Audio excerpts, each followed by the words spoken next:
Sacrificial lamb stands in the Sudan. Grains of sand, chick shaped to a man. Master plan of foe, searching for gold. Probe the scroll, roll and lodestone. Old bones emerge. Heard a voice from the heavens. 7 steps to commit at the west, where it became flesh. Sealed to my breast, the ancient tablet. Abbot spoke. Yeah, what you know about Easter? It was made up by a whole bunch of different cultures.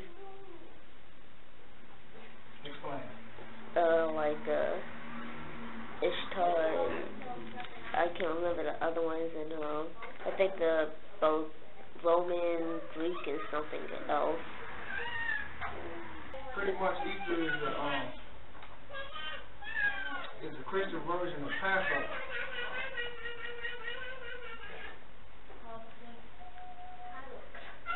You know, when Passover they eat an egg, right? I didn't know that.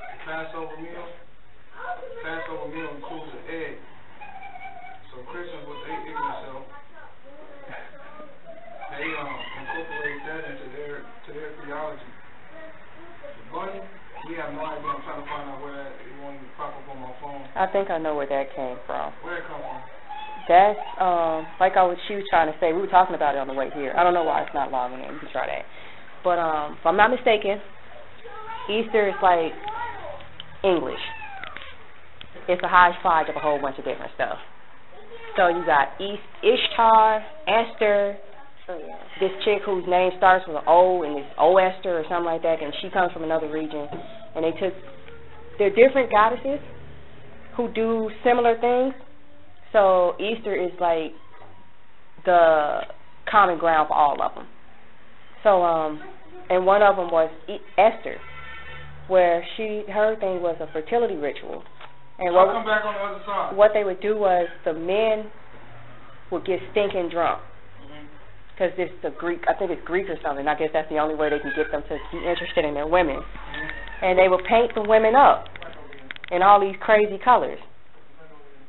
So, and then they would tell the women to go to strip naked, paint yourself in all these crazy colors, and go hide in the bushes. And then the men would get drunk and go look for the women. And then they would, do their deed, and that would hopefully produce children to harvest later on, because it was a spring thing. The rabbit? Yeah, that's a good question. I forgot where the rabbit come in. Because I think it was that's her thing. Like how Athena was represented by the owl. And who was that? Aries was represented by the ram. And I think Esther was the rabbit. Because she's so fertile. And what a rabbit's known for. I think, if I'm not mistaken. It's wrong. Yeah. What does the Easter Bunny have to do with Easter? There is no story in the Bible about a long-haired, cottontail creature known as the Easter Bunny. Neither is there a passage about your children painting eggs or hunting for baskets overflow with scrumptious Easter goodies. And real rabbits certainly don't lay eggs. Okay. Why are these traditions so ingrained in Easter Sunday, and what do they have to do with the resurrection of Jesus? Well, to be frank, nothing. Bunnies, eggs, Easter gifts, and fluffy yellow chicks. Forgot about them. Chicks. I forgot about them. In gathering hats, all stem from pagan roots. These tropes were incorporated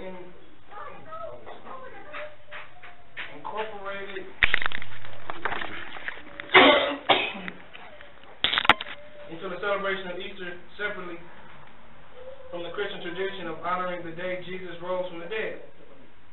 According to the University of Florida Center for Children, Literature and Culture, the origin of the celebration, the origin of Easter Bunny, can be traced to the 13th century pre-Christian Germany, when people worshipped several gods and goddesses.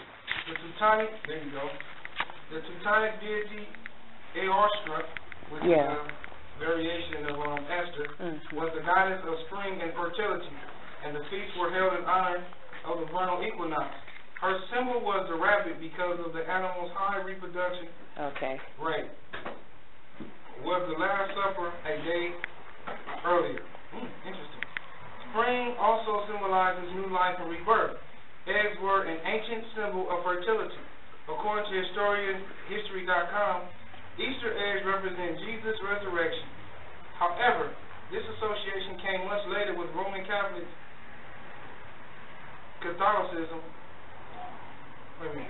Came much later when Roman Catholicism became the dominant religion in Germany, and in the 15th century merged with the already ingrained pagan beliefs. Wow.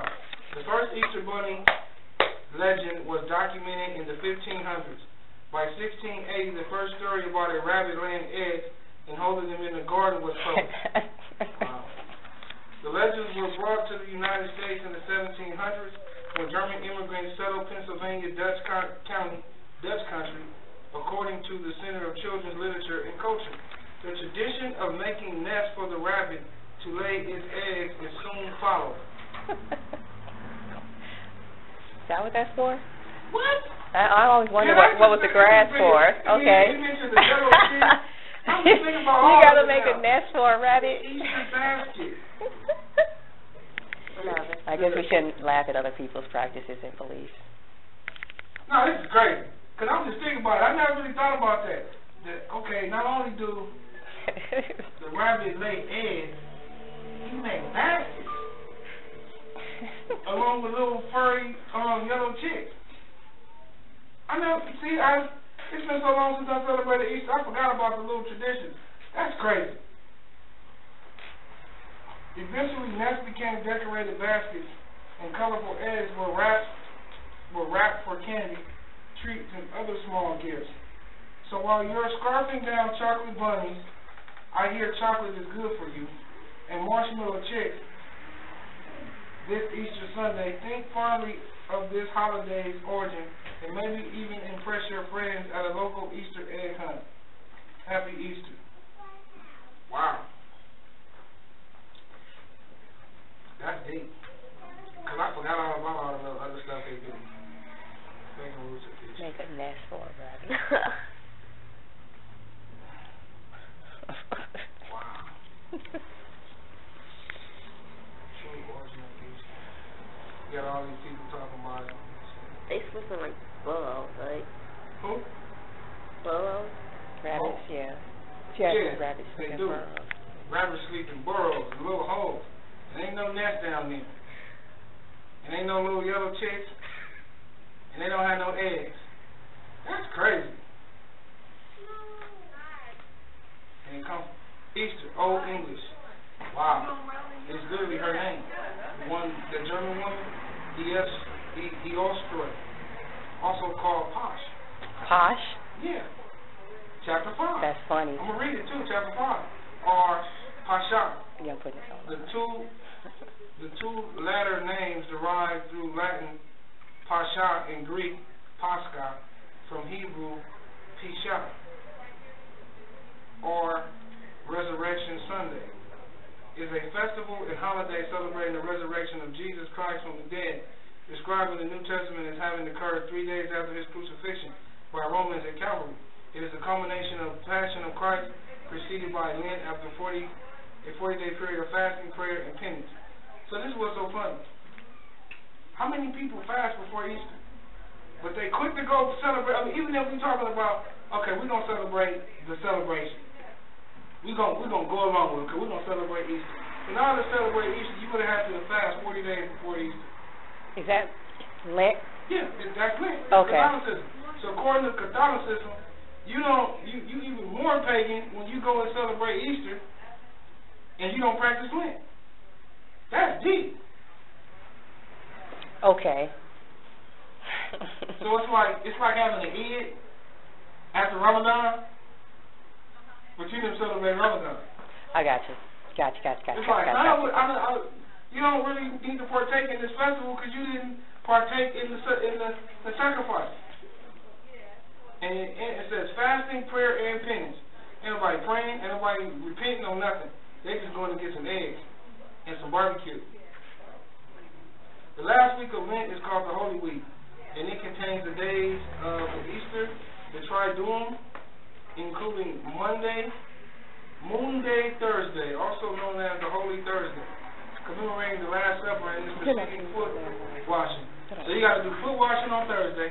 You got to wash some feet. Next time you see some people celebrating Easter, if you when you see them, they be like, Happy Easter. They're like, did you celebrate the whole festival? Did you wash feet last Thursday? Because the Pope did it. They showed the Pope doing it. Yep. They showed so I guess he's the only one. He's doing it for everybody? You would think so, because nobody else is doing it. They didn't celebrate Good Friday. Yes, they did. They took off work. No. Who? Who took off work? Everybody. They let the... I guess it was a half day because none of the Mexicans showed up. Oh, you know they Catholic. They gonna I know. No, so they shut everything down. But that's the whole point. It's a Catholic ritual. Yeah. So how is non-Catholics celebrating Easter? Same way we celebrate Easter. It's just shoving it on us. That's crazy. Now I want some peak stuff. Easter is followed by a 50-day period called Easteride. Never heard of that. Or the Easter season ending with the Pentecost Sunday. No, it's not. Go out there and play. Easter is a movable feast, meaning it is not fixed in relation to the civil calendar. The First Council of Nicaea, 325, established the date of Easter as the first Sunday after the full moon, the Paschal full moon following March equinox. Ecclesiastically, the equinox is reckoned to be the 21st March, on 21 March, although the astronomical equinox occurs 20 March in most years. On the full the full moon is not necessarily on the astronomically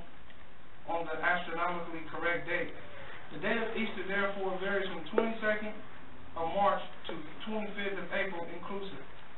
Eastern Christianity bases its calculation on the Julian calendar, who is 21st March. The Julian calendar, the 21st of March corresponds with the 21st century to 3 April in the Gregorian calendar, and in which therefore the celebration of Easter varies between the 4th of April and the 8th of May. Easter is linked to the Jewish Passover. So Christians don't want to celebrate Passover. They don't like Jesus, but they want to talk about his resurrection. By much of its symbolism, as well as by its position in the calendar. In many languages, the word Easter and Passover are identical or very similar. Easter customs are across the Christian world and include sunrise services, exclaiming the Paschal greeting, clipping the church, and decorating the Easter egg as a symbol of the empty tomb. So that's the reason why. When you get the empty. You never celebrated Easter at all, huh? Never once. Oh man. It's like This is no. This is a lot to me. It's helping me understand. When you do Easter egg hunt, you have this empty Easter egg. You got the egg. You did it before, huh? At school. So you got to tell because you shook your head like yes. You got the Easter egg, which is the regular Easter egg, the egg painted. But then you got these plastic Easter eggs. And some of them have nothing in it, some of them have money, some of them have candy. But the empty Easter egg represents the empty tomb. So it's symbolism in it, but the children are never told this crap. Hey, did you know that the empty Easter egg represents the empty tomb? You just get mad if you got an empty egg. Yeah, they don't even tell you why. Right. And that's really that would be one of the greatest things. Okay, wait a minute. The empty egg represents the empty tomb, which means the resurrection is a fact. I was so mad, like half my basket. Half your basket with empty eggs? That's dope. She had a basket of empty eggs? Yeah, like half of it. That's it. Resurrection is a fact. The Easter lily, a symbol of resurrection, traditionally decorates the chancel area of the church on this day and for the rest of the Easteride. Additional customs that have become associated with Easter and are observed by both Christians and non-Christians include egg hunting, the Easter bunny, and Easter parades. There are also various traditions, Easter foods, that vary regionally.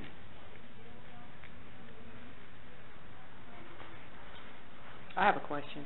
What's the question? What's up with the cross with the cloth wrapped around it?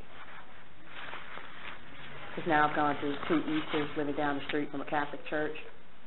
And they had that thing up, and then I think after a week or so, they put up like they wrap a red cloth around it.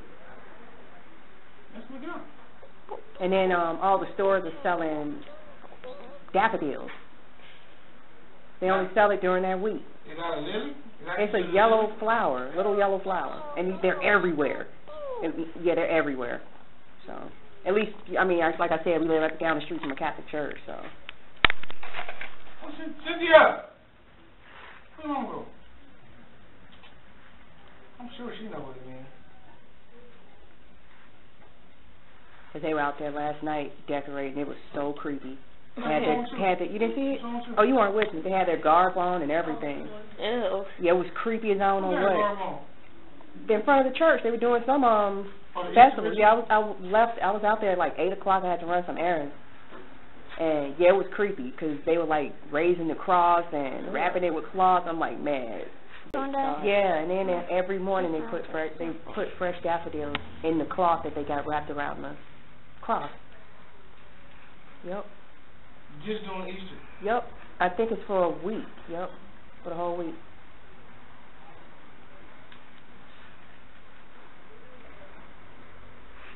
Easter cross. Zombie. It's a red. You said they put a red. It starts out as white. Like it's white right now, and then I think at the end of the week it'll be red or something. The scarf, like they wrapped it around Jesus or something. What? I might do that. Why not? I'll go ask them. What is it? They sure see me all the time. Because it's not coming up. And I'm trying to figure out why it's not coming up. Catholic rituals, cross wrapping at Easter. Cross wrapping. Yeah, it's weird. They raise it. They don't. It's not even a big cross. Like y'all could just stick it up in the ground, but no, they like actually raise it. I want to know. Ask him though. Stop it. I'll tell them I'm considering conversion. Get up. What? Don't You said I was self-misleading. Shadow too much. You gotta celebrate Shrove Tuesday, Ash Wednesday, Clean Monday, Lent, the Great Mint, Palm Sunday, Holy Week, Moon Day Thursday, Good Friday, and Holy Saturday. That's a lot of celebrating. That's just a week. That's dope. So I guess everybody got to take off work. It's a 7-day festival. That's dope. We should do it. Monday, Tuesday, Wednesday, Thursday, Friday, Saturday, and it's Easter Sunday. And then you gotta but you gotta be a full practicing Catholic. You gotta do the Day of Ascension, the Pentecost, Corpus Christi. We can talk about the city. Alright.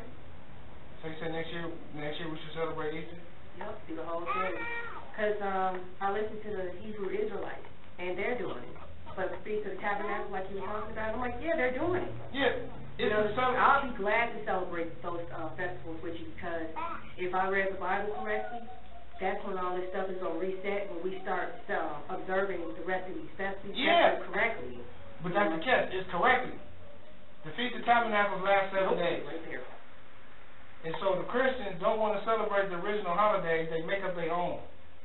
But we supposed to celebrate Passover. I was telling the sisters this morning. All you have is Ramadan and Hajj. We as a people,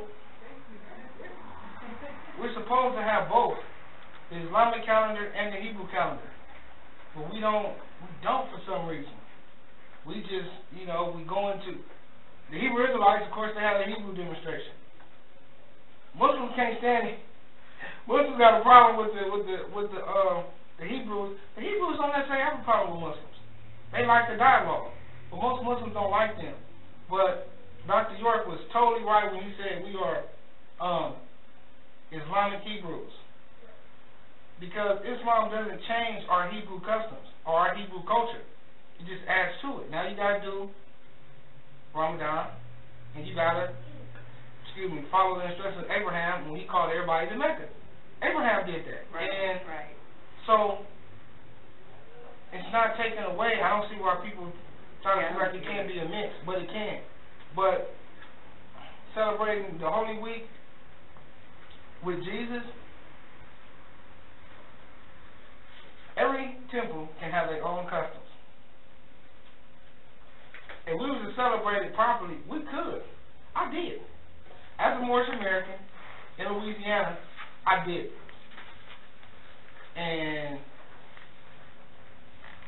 But I did the full research because I found out in Egypt they celebrate it to this day. And they are not Christians at all. Muslims celebrate Easter in Egypt. Yes, they got the star and crescent, so they respect the lunar calendar. Right. That's part of it. Right. That's why I said the connection to the moon. Yep. So it's connected.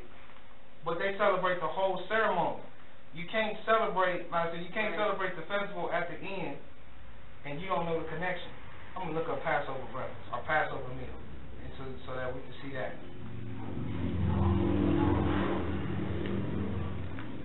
Vic, can you look in the Jewish book? There's some Jewish books on that shelf. Towards the left. It's an orange book. To the left, right there. There you go. Thank you.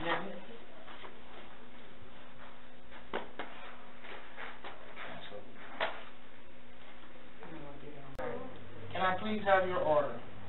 The order of Seder requires a good deal of preparation. Here's a list of some of the items. Wine, a lot of it, because you'll have to drink 4 cups. It's the Passover meal. There were 4 stages of the process of God's liberation, and besides, wine makes you feel happy, and this is a happy holiday. Matzah, at least 3 of them, to remind us of Abraham, Isaac, and Jacob.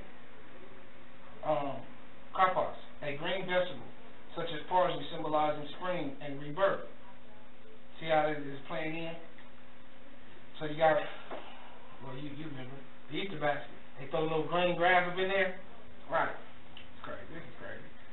Horaset, a mixture of chopped apples, nuts, wine, and spices symbolizing the mortar that the slaves made for bricks in Egypt. This is their meaning. I got a book at the house, and I just wasn't thinking about bringing it, that explains our meaning. Okay. It's deep, because now it's starting to click in my head. The Maror. M-A-R-O-R. You figure it out. Bitter herb, symbolizing the bitterness of slavery. Now, that word would be part of slavery, right? Think about the Maror, or however they pronounce it, but it represents slavery. And they know they put more in slavery. They know they had something to do with that. The Baitza, a roasted egg, symbol of a festival sacrifice brought in the days of the temple. Roasted egg. What you see? A roasted egg? Roasted egg. Never heard of that. It says. I'm trying to figure out how you would do that. Yeah. Something za. Baitza? Yeah. A roasted egg as a symbol of life and the preparation. Perpetuance of existence. So is that the same they use for the Muslims? No, it's different. I'm not the same for that, like that wine part. Like, excuse me? Do you know? I'm just gonna say it. People may not like it. Do you know there are countries, Muslim countries, 100% Muslim countries, that produce wine? I can see why. And they don't serve it to they serve it to the foreigners, but the foreigners ain't the only ones that drink it. I was talking to a Moroccan man, right? I can see why.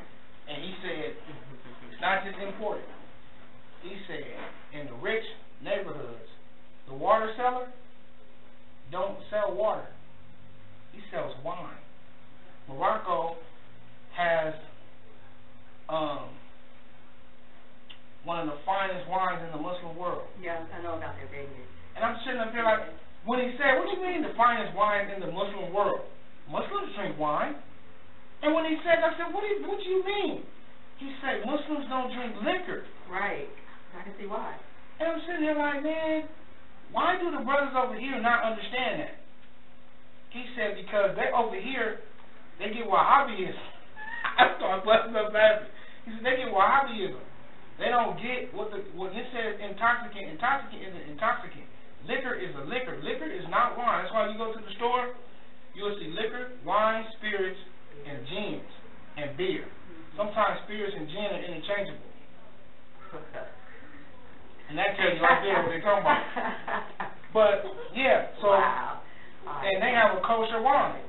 It says in the Bible that what is good for them, it says in the Quran, that which is kosher for them is allowed for us. And wasn't Jesus serving up wine? Thank you. But it's a hadith. I'm going to tell you where it comes from. The hadith says that Prophet Muhammad went to a spot and everybody was drinking wine. And he said, that is a good thing. Because everybody was like, is they happy? Joe, they was cool. Went back the next day. People had been killed. People had been beat up. There was a rape that took place. And Prophet Muhammad condemned wine for all of those people. For those people. For all of those people who were around him, and said you can't. But the reason why was for the purpose of you can't do this. You ain't never seen, and it's a preparation demonstration. You've never seen a wine. You've never seen Jews get drunk and act stupid, like Europeans get drunk and act stupid.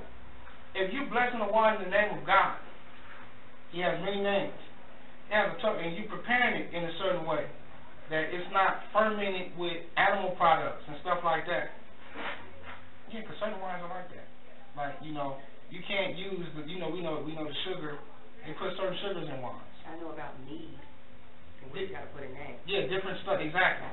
So, it's not prepared the same way, so it's different. I'm not telling, Morris go out and drink. No, I'm not saying that. But, we gotta get a better understanding of what the Quran means by intoxicants. You'll hear more say, you can't drink wine, but they smoke crack. They smoke weed. They shoot up heroin. I'm like, what the heck? Like, you can't drink it all, but I can do all this. What are you talking about? It says intoxicants. And then it's translated through tradition to mean wine. But it says intoxicants. And so they do that also because over there, they chew chat. They chew this leaf that's almost like a coca leaf. And it's an intoxicant. But they not going to say that it means intoxicant because then they have to stop doing that. Everybody got their own demonstration. They got their own way of self-medication. So, yeah, if you look up Passover, you'll see the close relation between Passover and Easter. And was Jesus a Christian? So, was Jesus Hebrew or Jewish? So why don't the Christians who follow what Jesus did do what is Jewish, as opposed to what Christians do, which is something that Paul made up? They're Paulites. They Paulites? They Paulinians? So they got this. Pat motion. They don't have them no more. He said pat motion. Wow. That sounds like a Christian. Yep. They got the bracelets and the keychains and the neckties. Not the necktie, but the little neck chain. What would Jesus do? The Jews say, it says, what would a Jew do? The Jehovah's Witness say, what would Jehovah do? They the ones that put it out. Jehovah's Witness. But I like the one where it talks, what would Jews do? Because Jesus was a Jew. He would do the rest of the Jews do. And Jesus never celebrated no Christmas. He never celebrated no Easter. He celebrated Passover. He celebrated Hanukkah. And you see how they all fall in close. Hanukkah is close to Christmas. Easter is close to Passover. And it's for a reason. It's their version. Muslims don't celebrate nothing. They like Jehovah's Witnesses. Muslims don't do none of that. But the thing is, Islam is an international religion.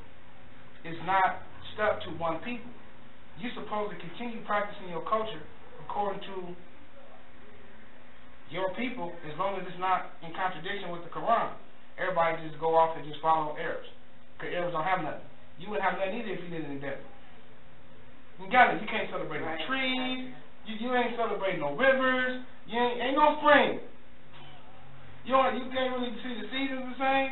It's like it don't snow there, it really rain there, so you don't. It's not a. Most of the festivals come from seasonal changes. Like you just said, represent spring. They don't celebrate none of that, and so we get caught up in the desert culture. Outcast.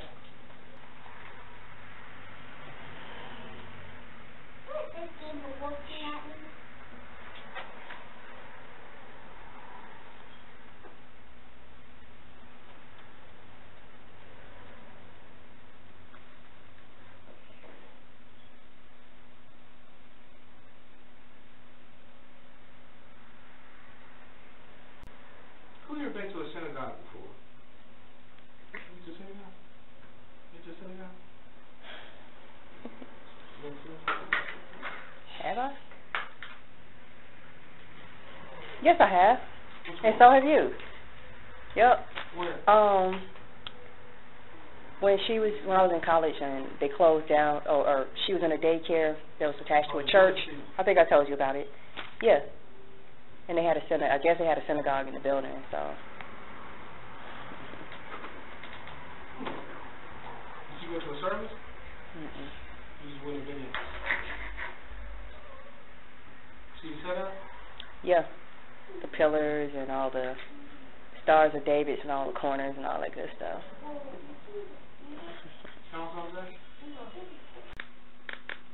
Sister said she never celebrated, like you never celebrated Easter? Nope. Oh, Cynthia. What do the cross with the cloth over it mean? The cross with the cloth Yeah. over it? She said the Catholic Church was doing some ritual and they have a white cross. No, it's a wooden cross with a white, like it looks like a scarf or something around it. Oh, so the scarf is white now. Yeah, and then they changed it to a red one, and they put daffodils in it every day. Doing Easter. Yellow daffodils.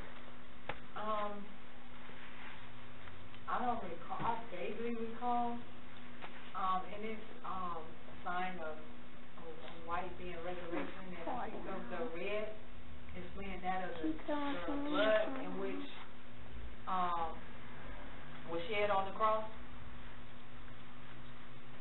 Because they do the Stations of the Cross doing on Friday, on Good Friday. So they go to every station, and there's 12 stations. And that being significant of the blood that was shed on the cross. What does the cloth mean? It's just a representation. It's just symbolic. But what? That's what I truly don't remember the whole ceremonial, traditional way in which they do that, because and you go to some Catholic churches, they don't actually do that. They just pick up a cross and they just go to the stations. They don't use the cross. So if it's used in that way, that means it's like probably a cardinal or bishop that's carrying out those traditions in the time of doing Passover. Yeah, because that's not a regular Catholic church. Right. By your house, it's not a regular Catholic church. What does that mean? It's not, okay, like, it's a compound. Definitely. So, like she's saying, it's more than just. Yeah, I think they do have a bishop who stays over there. I think that's who I saw Friday out there with all that garb on, because he was done. He was who was doing. Okay, yeah. That's what she's talking about then. All right, I found something. The pagan origin of Easter. I read this, and we can close out. Easter is the day that is honored by nearly all contemporary Christians and is used to celebrate the resurrection of Jesus Christ. The holiday often involves a church service at sunrise, a feast which includes an Easter ham, decorated eggs, and stories about rabbits. Those who love truth learn to ask questions, and many questions must be asked regarding the holiday of Easter. It is truly the day when Jesus arose from the dead.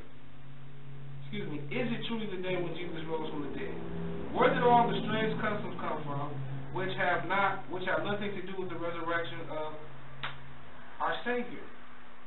The purpose of this track is to help answer the questions and to help those who seek truth to draw their own conclusion. The first thing we must understand is that professing Christians were not the only ones who celebrated the festival called Easter.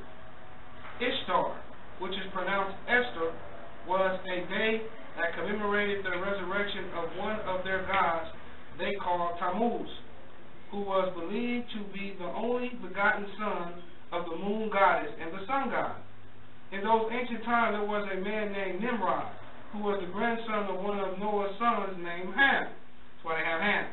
That's crazy. Oh, good gracious. Ham had a son named Cush, who married a woman named Semiramis. Cush and Semiramis then had a son named Nimrod. After the death of his father, Nimrod married his own mother and became a powerful king. Wow. After the death of his father, Nimrod married his own mother and became a powerful king. The Bible tells of this man, Nimrod, in Genesis 10, 8 through 10, as follows. And Cush begot Nimrod. He began to be a mighty one in the earth. He was the mighty hunter before the Lord. Wherefore it is said, even as Nimrod, the mighty hunter before the Lord. And the beginning of his kingdom was Babel, Erech, Akkad, and Chaldea, in the land of Shinar. Nimrod became a god-man to the people, and Semiramis, his wife and mother, became the powerful queen of ancient Babylon. Nimrod was eventually killed by an enemy, and his body was cut in pieces and sent to various parts of his kingdom. Anybody got an idea about who killed Nimrod?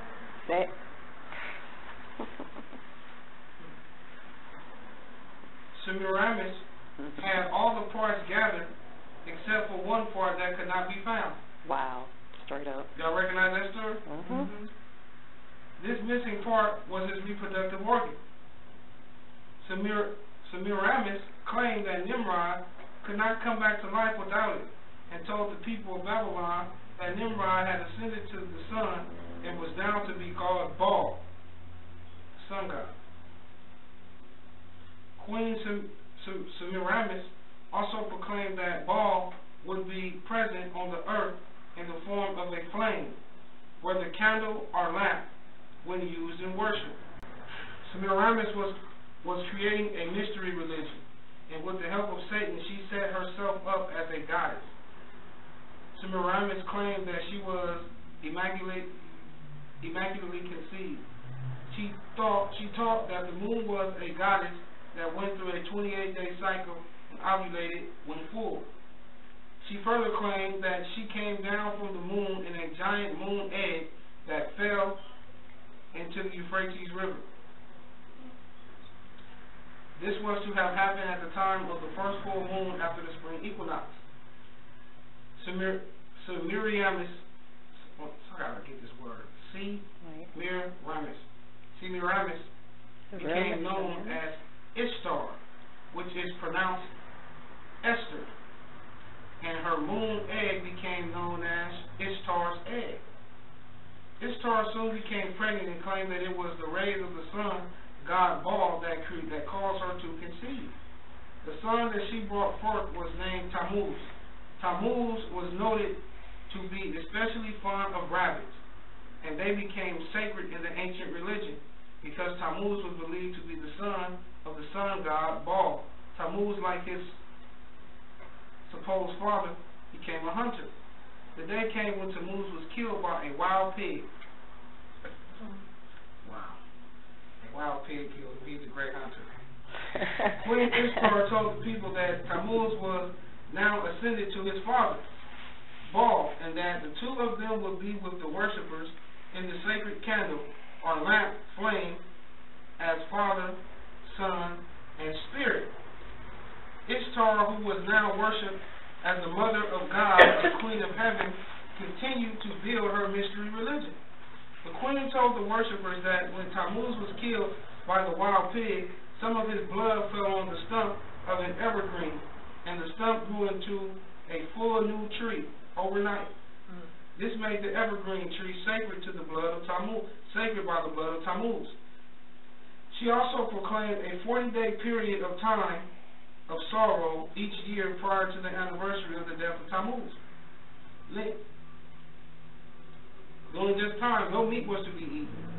Worshippers were to meditate upon the sacred mysteries of Baal and Tammuz, and to make the sign of the T in front of their hearts as they worship. Like, maybe you see the Catholics do this. So, every year on the first day after the first full moon, after the spring equinox, a celebration was made. It was Ishtar's Sunday, and was celebrated with rabbits and eggs.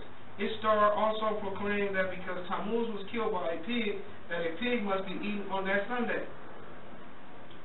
By now, the readers of this tract should have made the connection that paganism has infiltrated the contemporary Christian churches, and further study indicates that this paganism came in by way of Roman Catholic system. The truth is that Easter has nothing whatsoever to do with the resurrection of our Lord Jesus Christ. We also know that Easter can be as much as 3 weeks away from Passover, because the pagan holiday is always set at the first Sunday after the first full moon after the spring equinox. Some have wondered why the word Easter is in the King James Bible. It is because Acts chapter 12 tells us that it was the evil King Herod who was planning to celebrate Easter, and not the Christians. The true Passover and pagan Easter sometimes coincide, but in some years they are a great distance apart. So much more could be said, and we have much more information for you if you are a seeker of the truth. You know, the secret of the truth in Arabic is called Taliban, or Taliban as they say. Taliban is the secret of the truth. We know that the Bible tells us in John 4:24,